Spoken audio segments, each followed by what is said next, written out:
अब देखिए, इसको चुनाव से आप मुद्दा बना रहे हैं, इसको लगता है मुझे आप नहीं, आप चुनाव का उसको मुद्दा बनाना चाह रहे हैं, आप भी हंस रहे हैं। क्या तो वाकई में मुद्दा है? नहीं, अब आप चुनाव का मुद्दा बना रहे हैं, मगर आप लोगों की जानकारी के लिए, जैसे उर्दू में कहते हैं ना कि आपके हाफिजे को, मेमोरी को ताज़ा करने के लिए कहना चाहूँगा कि आप लोग को चाहिए कि बीजेपी के एक बहुत बड़े नेता जो आज इस दुनिया में नहीं है, जो इस देश के प्रधानमंत्री थे, जिनका वीडियो बड़ा वायरल हो रहा है, उनके भाषण को सुन लीजिए आप। उन्होंने फलस्तीन के बारे में क्या कहा था कि अरबों की जमीन पर कब्जा कर लिया गया है। और दूसरी बात यह है कि भारत में हमने एक पोस्ट स्टैंप निकाला था, सॉलिडेरिटी विद पैलेस्टाइन, वो भी आजकल देख रहे हैं आप लोग। हमारी शुरू से पॉलिसी फलस्तीनियों की ताईद में रही है। इसमें शिफ्ट आया जब कांग्रेस की सरकार थी, उसमें एक शिफ्ट आया।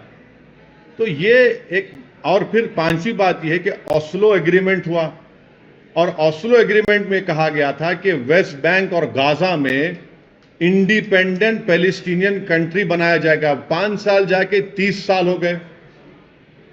तो इसकी जिम्मेदारी ओस्लो एग्रीमेंट की सब पर थी, यूएसए पे थी, यूके पर थी, यूरोपियन नेशंस पर थी। तो 5 साल जाके 30 साल हो गए आज आप।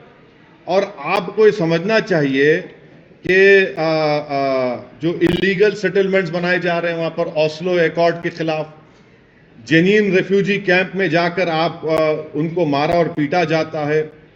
ये बात दुनिया जानती है कि वहां पर मस्जिद अक्सा है, बैतुल मुक़द्दस है।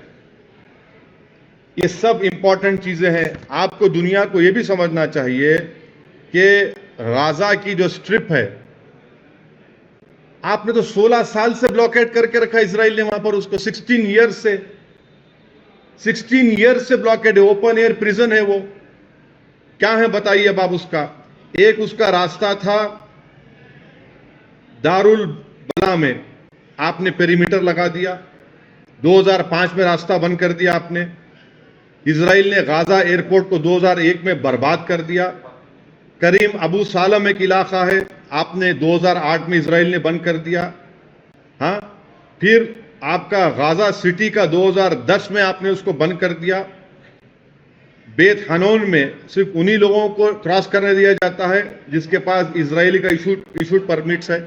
राफा जो इजिप्ट में आता है रास्ता, उसमें स्पोरेडिकली कभी भी खोल दिया जाता है। हजारों बच्चों को जो फॉरेन स्टडीज का वीजा मिलता, जाने नहीं दिया जाता उन लोगों को पढ़ने के लिए। ओपन एयर प्रिजन बना के रख दिया आपने गाजा और वेस्ट बैंक को। और फिर आप बोल रहे हैं कि ये क्या हो रहा है। वायलेंस, अप्रेसर कौन है वहां पर? अप्रेसर इजराइल है। अप्रेस कौन है? फलस्तीनी है।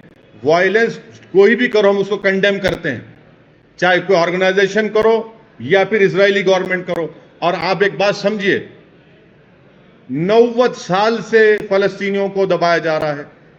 यूक्रेन में रशिया हमला करता है तो पूरे पहुंच गए। ये कौन सी मोहब्बत है? गोरी चमड़ी से मोहब्बत है और ब्राउन चमड़ी से मोहब्बत नहीं है क्या आप लोगों को?